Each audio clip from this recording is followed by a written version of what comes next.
Nah, sebelum kita mulai pelajaran, aku mau absen dulu kehadiran dari anak-anak itu semuanya. Hari ini siapa yang tidak hadir?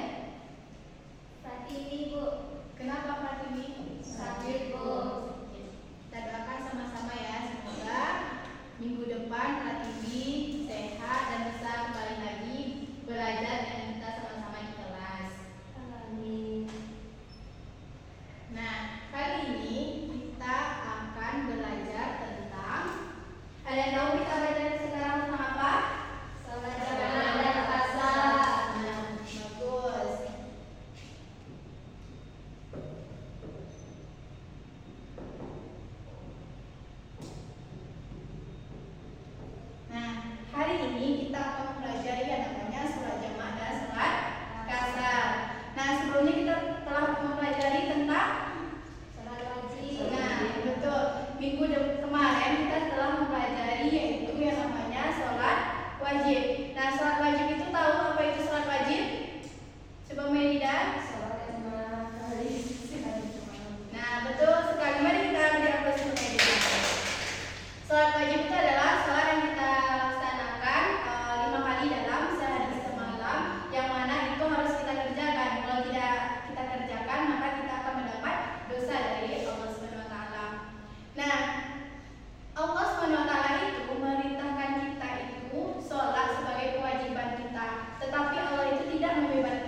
kita mulai pembelajaran kita yang pertama tentang sholat jamaah.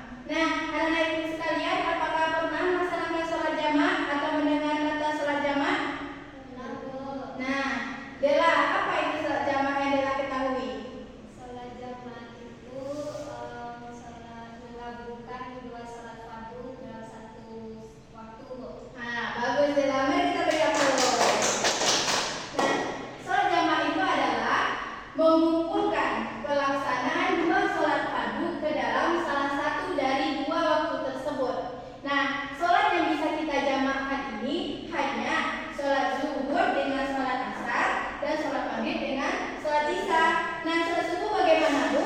Sholat subuh itu tidak bisa kita jamaah, yang boleh itu hanya zuhur dengan asar dan maghrib dengan isya. Nah, adapun dalil yang menjelaskan tentang sholat jamaah ini terdapat dalam hadis riwayat Muslim. Coba Silvi bacakan hadisnya. An-Ma'in qala kharajna ma'a Rasulillah sallallahu alaihi wasallam fi ghazwati Tabuka wa kana yusalli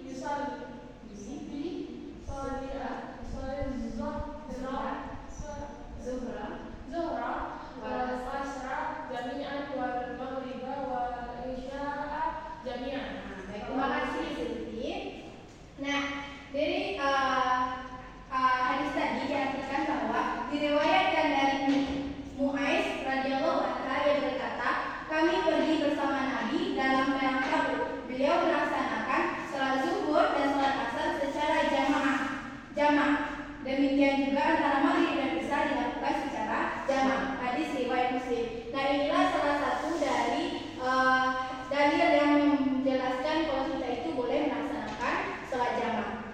Nah, kalau anak-anak ibu mau melaksanakan sholat jamaah ini, anak-anak ibu harus tahu dulu apa itu syarat kita bisa melaksanakan sholat jamaah.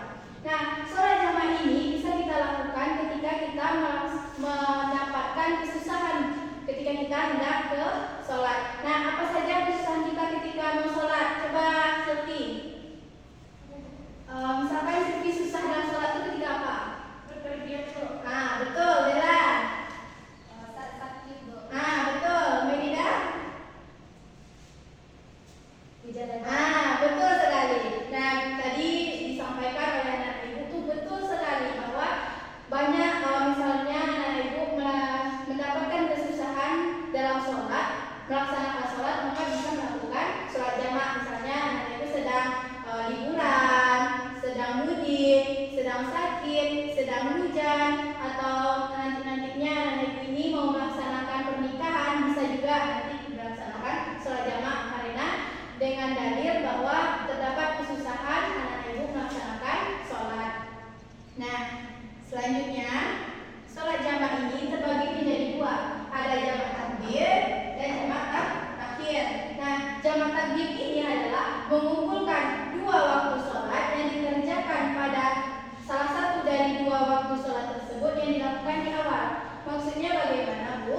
Misalkan anak-anak ibu melaksanakan mau menjamak sholat zuhur dengan sholat asar. Nah, anak-anak ibu melaksanakan jamak itu waktu zuhur. Ini yang dinamakan jamak takdim. Nah, atau sholat maghrib dengan isya. Maka anak-anak ibu melakukan jamaknya di sholat maghrib. Nah, itu yang dinamakan dengan jamak takdim. Selanjutnya adalah jamak takhir. Jamak takhir itu adalah mengumpulkan dua sholat wajib yang dilaksanakan di salah satu waktu tersebut. Yang dilaksanakannya itu adalah di waktu akhir. Misalkan anak ibu mau melaksanakan jamak zuhur dan asar, maka pelaksanaannya itu dilaksanakan di waktu asar. Kalau menjamak maghrib dengan isya, maka dilaksanakan di waktu isya. Bagus sekali. Nah, adapun tata cara dari pelaksanaan sholat jamaah ini bisa anak ibu lakukan seperti biasanya anak ibu sholat, tetapi di sini perbedaannya itu di niat saja. Misalkan anak ibu mau melaksanakan yang namanya jamak takdim, maka ketika sholat zuhur, anak-anak ibu misalnya mau pergi liburan. Nah,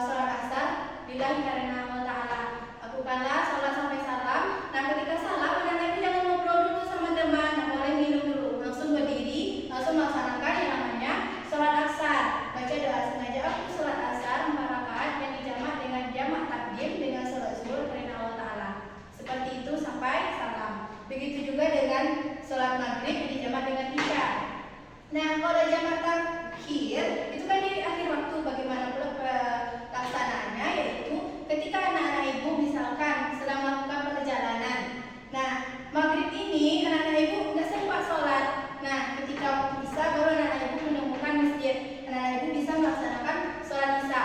Nah, untuk melaksanakan jamaah takhir ini ada dua pendapat dari para ulama. Ada yang mengatakan bahwa anak-anak ibu harus melaksanakan sholat isya dulu karena waktu itu adalah waktu isya, baru melaksanakan sholat maghrib. Dan ada pula pendapat lain menyatakan bahwa anak-anak ibu harus melaksanakan sholat maghrib dulu, baru sholat isya. Karena sebagaimana yang dituntunkan sholat maghrib dulu, baru sholat isya. Nah, lalu bagaimanakah kami harus melaksanakannya, Bu? Jawabannya adalah terserah anak-anak saja. Mau melaksanakan sholat isya boleh, atau melaksanakan sholat maghrib dulu juga boleh. Nah, apakah dari sini apakah sudah anak-anak ibu sudah paham? Sudah. Nah, selanjutnya kita masuk kepada yang namanya sholat asar. Nah, sholat asar. Apakah ada yang tahu apa itu sholat asar? Nah, silakan Dela. Salat asar itu memendekkan jumlah rakaat yang awalnya 4 menjadi 2 rakaat. Nah, bagus sekali, mari kita ambil. Nah, sholat asar itu adalah memendekkan atau meringkas jumlah sholat yang rakaatnya 4 menjadi 2. Nah, ditanya Siti, apa saja sholat yang rakaatnya ada 4? Zuhur dan asar, Bu. Nah. Zuhur, asar, isya. Nah, bagus sekali Siti, mari kita beri aplaus. Nah, rakaat yang sholat yang jumlahnya 4 itu ada zuhur, asar, dan isya. Nah, hal ini bisa anak ibu kerjakan ketika anak ibu itu melakukan safar atau perjalanan, yang mana perjalanan itu anak ibu tidak bermukim dan jauhnya itu menurut para ulama itu sekitar 88,6 km. Maka anak ibu bisa melaksanakan sholat asar, yaitu melaksanakan sholat zuhur 2 rakaat, melaksanakan sholat asar 2 rakaat, dan sholat isya 2 rakaat. Bu, kalau misalnya hujan, Bu, boleh dikasar sholat, Bu? Jawabannya tidak, karena syaratnya harus safar dan tidak bermukim. Kita lanjutkan. Ada dalil tentang mengkasarkan sholat ini. Coba Dela baca ayatnya, Dela. Bismillahirrahmanirrahim. Wa idza darabtum fil ardi falaysa 'alaikum junahun an taqsuru minas shalah. An-Nisa ayat 101. Ya, bagus sekali. Terima kasih Dela. Nah, ayat inilah yang menjelaskan salah satu kita boleh mengkasarkan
menjamak qasar zuhur dengan asar, misalnya di waktu zuhur, maka anak bisa membacanya sengaja aku menjamak